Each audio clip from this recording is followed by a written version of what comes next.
नमस्कार, मी विजय निंबाळकर. तरुण भारत न्यूज बुलेटिनमध्ये आपल्या सर्वांचं स्वागत. आता पाहूयात ठळक घडामोडी. सावत्र आई आणि वडिलांच्या सानिध्यात वाढलेल्या बालिकेचा सोमवारी संशयास्पद मृत्यू झाल्याची घटना घडली आहे. दरम्यान हा नैसर्गिक मृत्यू नसून हा खून असल्याचा आरोप मृत बालिकेच्या आजी आजोबांनी केला आहे. रायण्णा हंपन्नावर यांनी यापूर्वी माझ्या मुलीची हत्या केली आहे, त्याला आता दुसरी पत्नी आहे आणि त्याने आता माझ्या नातीलाही मारलं आहे. अशा क्रूर रायण्णा हंपन्नावर आणि त्यांच्या कुटुंबियांना फाशी द्या अशी मागणी मृत समृद्धीच्या आजीने केली. या प्रकरणी एपीएमसी पोलीस ठाण्यात गुन्ह्याची नोंद झाली आहे. पोलीस पुढील तपास करीत आहेत. हलगा येथील सुवर्ण विधानसौधजवळ झालेल्या कार अपघातात बैलहुंगलचे आमदार महांतेश कौजलगी जखमी झाले आहेत. बैलहुंगलहून बेळगावकडे येताना आमदारांच्या गाडीला एका कारची धडक बसली. भरधाव वेगात असलेल्या फॉलो कारने आमदारांच्या गाडीला धडक दिली. या अपघातात आमदार महांतेश कौजलगी किरकोळ जखमी झाले. त्यांच्यावर तातडीने उपचार करण्यात आल्याची माहिती निकटवर्तीयांनी दिली.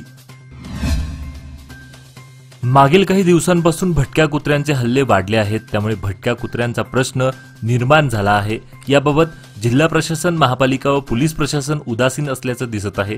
शहरातील नागरिकांवर कुत्र्यांनी हल्ले केले आहेत. या वाढत्या घटनांना प्रशासन आणि अधिकारी जबाबदार आहेत. अशा बेजबाबदार अधिकाऱ्यांवर कारवाई करावी अशी मागणी सर्वोच्च न्यायालयाकडे केली जाणार आहे, अशी माहिती ह्युमन राईट्स बेळगावच्या वतीनं आयोजित करण्यात आलेल्या पत्रकार परिषदेत देण्यात आली. शहरात बेवारस कुत्र्यांचा प्रश्न ऐरणीवर आला आहे. या घटनांना जबाबदार कोण असा प्रश्न पडू लागलाय.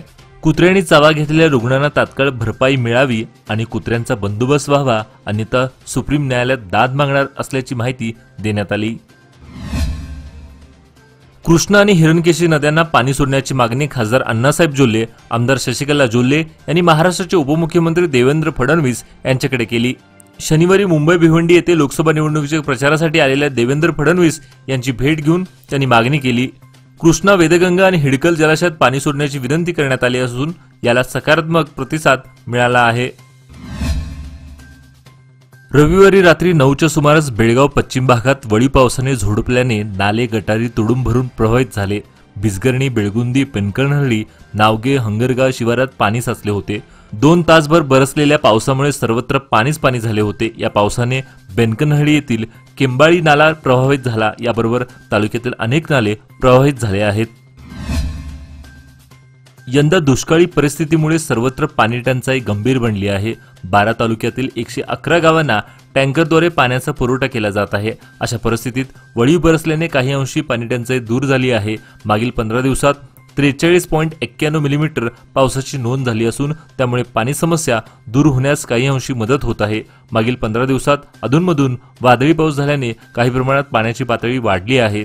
तसेच सध्या वळी होत असल्याने पाणी समस्या दूर होऊ लागली आहे.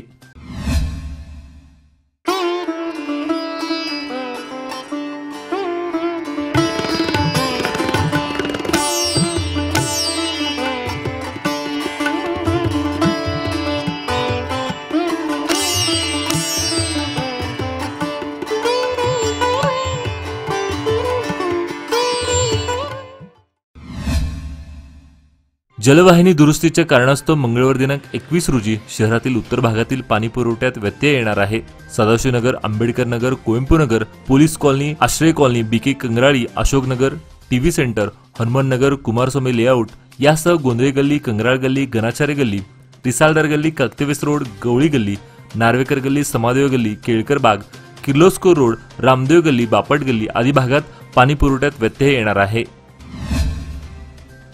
पदवीधर विद्यार्थ्यांना अर्थसहाय्य देणारे युवा निधीचे काम संत गतीने सुरू आहे. आतापर्यंत 14,145 जणांची नोंद झाली असून त्यापैकी केवळ 13,021 जणांनाच लाभ मिळाला आहे. निवडणुकीमुळे अधिकारी कामात व्यस्त झाल्याने युवा निधीचा भत्ता मिळण्यास लाभार्थ्यांना विलंब झाला आहे. निवडणुकीच्या निकालानंतर युवा निधीचे काम सुरळीत सुरू होणार आहे आणि भत्ता मिळणाऱ्या लाभार्थ्यांची संख्या वाढणार आहे.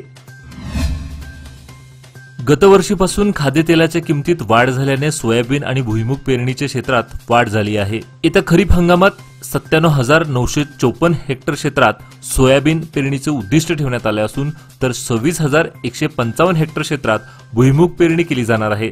सोयाबीन आणि भुईमुग पेरणीच्या क्षेत्रात 20% वाढ होणार आहे अशी माहिती कृषी खात्याने दिली. सांब्रा गावची ग्रामदेवता श्री महालक्ष्मी देवीची यात्रा गेल्या 14 मे पासून मोठ्या जल्लोषात सुरू झाली आहे।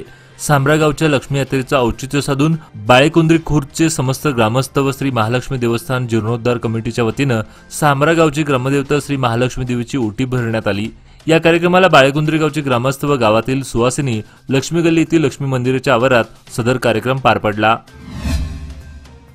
सदाशिवनगर स्मशानभूमीतील शेडला गेल्या 6 महिन्यांपासून छताचे पत्रे नाहीत, त्यामुळे सध्या तीव्र उन्हाळा आणि वळीव पावसामध्ये अंत्यसंस्कारासाठी येणाऱ्या नागरिकांची गैरसोय होत असून सदर शेडचे पत्रे पावसाळा सुरू होण्यापूर्वी तात्काळ बसवण्यात यावेत अशी जोरदार मागणी सामाजिक कार्यकर्ते संतोष दरेकर यांनी केली। या शेडवर अनेक वर्षांपासून असलेले पत्रे गंजून खराब झाल्यामुळे काढून टाकण्यात आले आहेत, मात्र त्यानंतर नव्याने पत्रे घालण्यात आले नाहीत। मात्र अलीकडे तीव्र उन्हाळा सुरू असल्यापासून तसेच आता पडणाऱ्या मुसळधार वळीव पावसामुळे शेडला वर छताचा निवारा नसल्याने गैरसोय होत आहे। प्रत्यक्ष पावसाळा सुरू झाल्यास परिस्थिती अधिकच बिकट होऊन अंत्यसंस्कार करणे कठीण जाणार आहे। तेव्हा याकडे गांभीर्याने लक्ष देऊन महापालिका प्रशासनाने जूनमध्ये पावसाला सुरुवात होण्यापूर्वी सदाशिवनगर येथील अंत्यसंस्कारासाठी असलेल्या शेडवर पत्रे बसवावेत अशी मागणी होत आहे। जनरल चीफ ऑफ डिफेन्स स्टाफचे अनिल चौहान यांनी आज मराठा रेजिमेंट सेंटर बेळगावला भेट दिली। आपल्या भाषणात लष्करी सेवात उदात्त हेतू आणि लष्करी चौकटीतील महत्त्वाची भूमिका अधोरेखित केली। अग्निवीर हे केवळ सैनिक नसून राष्ट्राच्या सार्वभौमत्वाचे रक्षक आहेत, यावर त्यांनी विवेचन केले। जनरल ऑफिसर यांनी अग्निवीरांनी केलेल्या कामाबद्दल कृतज्ञता व्यक्त केली, जी त्यांच्या राष्ट्रप्रती असलेल्या कर्तव्याचा दाखला आहे। आव्हाने असूनही अग्निवीरांना त्यांचा प्रवास खूप चांगला असेल आणि त्यांचे प्रत्येक पाऊल त्यांच्या वैयक्तिक वाढीस आणि राष्ट्रसेवेचा अभिमान वाटेल असं कार्य केलं पाहिजेत। आपल्या समारोपीय भाषणात अग्निवीरांना त्यांच्या भावी प्रयत्नांसाठी शुभेच्छा दिल्या।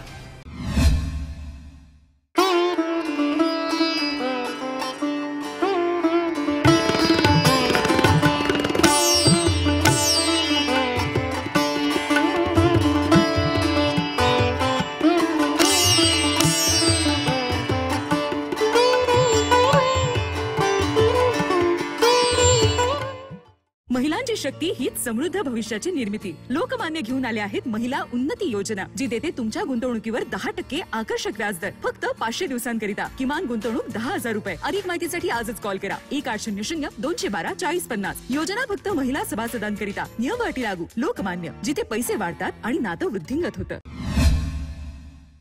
निपाणीत टेम्पो बालिकेच्या अंगावरून गेल्याने जखमी झालेल्या 4 वर्षीय बालिकेचा उपचार दरम्यान मृत्यू झाल्याची घटना निपाणीत तवटे गल्ली येथे शनिवारी रात्री 9:30च्या सुमारास घडली। आपास सोहेल सातारे, राहणार तवटे गल्ली असं मृत बालिकेचं नाव आहे। टेम्पो चालक आयान याचे टेम्पोवरील नियंत्रण सुटल्याने टेम्पोचे चालक खेळत असलेल्या आपास या बालिकेच्या अंगावरून गेले। त्यात बालिका गंभीर जखमी झाली। तिला निपाणी येथील खासगी रुग्णालयात दाखल करण्यात आले, परंतु रात्री उशिरा तिचा मृत्यू झाला। घटनेची नोंद बसवेश्वर चौक पोलीस स्थानकात झाली आहे। अकोलहून जाणाऱ्या मार्गावरील प्राथमिक आरोग्य केंद्रानजीक असणाऱ्या धोकादायक वळणाचा अंदाज न आल्याने रविवारी रात्री 12च्या सुमारास वळणा शेजारीच असणाऱ्या घरच्या भिंतीस अज्ञात वाहनाने जोराची धडक दिली। यात घरची भिंत कोसळली असून सुदैवाने यामध्ये कोणतीही प्रकारची जीवितहानी झाली नाही। गेल्या 2-3 दिवसापूर्वी याच ठिकाणी अशी घटना घडली होती, यामुळे वाहनधारकासह नागरिकात भीती व्यक्त होत आहे। रविवारी सायंकाळी 6 नंतर झालेल्या जोरदार वादळी वारे आणि पावसामुळे निपाणी शहर उपनगरामध्ये पुन्हा झाडे उमळून पडली। यानंतर सोमवारी दुपारी परत एकदा वळीव पावसाने हजेरी लावली। रविवारी झालेल्या पावसाने अकोल रोडवरील हलसिद्धनाथ मंदिर परिसरात ते लखनापूर पर्यंत सुमारे 20 झाडे जमीनदोस्त झाली। अचानक झालेल्या पावसामुळे हलसिद्धनाथ मंदिर नजीक असलेल्या क्रश जवळच्या पत्र्याच्या शेडचा आसरा 8 ते 10 नागरिकांनी घेतला। या दरम्यान वाऱ्याने शेडवर झाड कोसळले। देव बलवंतर म्हणून कोणतीही जीवितहानी झाली नाही।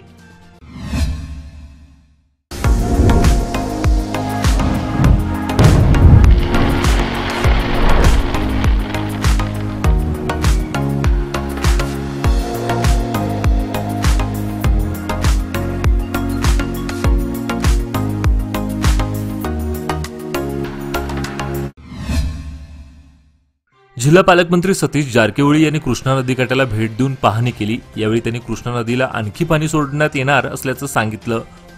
मुख्यमंत्री सिद्धरामय्या यांनी महाराष्ट्राचे मुख्यमंत्री एकनाथ शिंदे यांना कृष्णा नदीत पाणी सोडण्यात यावे या मागणीचे पत्र पाठवले होते। त्याची दखल घेत पाणी कोयना धरणातून पाणी सोडण्याची सहमती दर्शवली आहे। यामुळे कृष्णा नदीला पाणी येत असून याचा लाभ नदीकाठावरील जनतेला होणार। तरी नागरिकांनी पाणी जपून वापरावे असं आवाहन त्यांनी केले। यावेळी माजी आमदार श्याम घाटगे, सादिक सज्जन, बाशालाल रोहिले, अर्जुन नायकवाडी, दस्तगीर कागेवाडे यांच्यासह अन्य मान्यवर उपस्थित होते। राज्य व केंद्र सरकारकडून शिक्षण हक्क कायदा लागू करण्यात आला आहे, पण त्याची खेडापोडी तंतोतंत अंमलबजावणी होत नसल्याने आजही शाळाबाह्य मुलांची संख्या वाढत आहे। शाळाबाह्य मुलांची गळती रोखण्यासाठी शिक्षण खात्याने शाळा पातळीवरच त्यासाठी प्रयत्न करणे आवश्यक आहे। गतवर्षी 1806 विद्यार्थ्यांची शिक्षणाच्या प्रवाहातून गळती झाल्याची आकडेवारी समोर आली। राज्य व केंद्र सरकारकडून 6 ते 14 गटातील सर्व मुलांना सक्तीने शिक्षण देण्याचा कायदा करण्यात आला आहे, पण असे असतानाही वर्षाकाठी राज्यातील हजारो विद्यार्थी शिक्षणाच्या प्रवाहापासून अलिप्त राहत आहेत। गुजरातमधील अहमदाबादमध्ये इस्लामिक स्टेटच्या 4 दहशतवाद्यांना अहमदाबाद विमानतळावर पकडण्यात आले। गुजरात एटीएसने 4ही दहशतवाद्यांना अहमदाबाद विमानतळावरून अटक केली। या दहशतवाद्यांची ओळख अद्याप समोर आली नाही, मात्र हे 4ही दहशतवादी इस्लामिक स्टेटशी संबंधित असून त्यांचे श्रीलंकन कनेक्शन समोर आल्याचं सांगण्यात येत आहे। हे 4 दहशतवादी अहमदाबाद येथे असल्याची माहिती मिळाली होती। केंद्रीय एजन्सीने हे इनपुट गुजरातला एटीएसला शेअर केले होते। इस्लामिक स्टेटशी संबंधित हे दहशतवादी विमानतळावर आले होते। हे सर्व दहशतवादी श्रीलंकेतील असल्याचं प्राथमिक माहिती समोर आली आहे। छत्तीसगडमधील कवार्ध येथे झालेल्या भीषण अपघातात आतापर्यंत 17 जणांना जीव गमवावा लागला आहे। पिकअप व्हॅन खोल खड्ड्यात पडल्याचे सांगण्यात येत आहे। तसेच गाडीमध्ये 25 ते 30 जण होते असेही कळतं। कवार्धाचे एसीपी अभिषेक पल्लव यांनी सांगितले की कवार्ध परिसरात पिकअप वाहन उलटल्याने मोठा अपघात झाला। यात 8 जण जखमी झाले असून त्यांना उपचारासाठी रुग्णालयात दाखल करण्यात आले आहे। आजचे बातमीपत्र इथेच संपले। अधिक माहिती व ताज्या घडामोडीसाठी पाहत राहा तरुण भारत न्यूज चॅनल। तसेच आमच्या चॅनलला लाईक, शेअर आणि सबस्क्राईब करायला विसरू नका। आणि विश्वासार्ह बातम्या पाहण्यासाठी दररोज वाचा दैनिक तरुण भारत। धन्यवाद।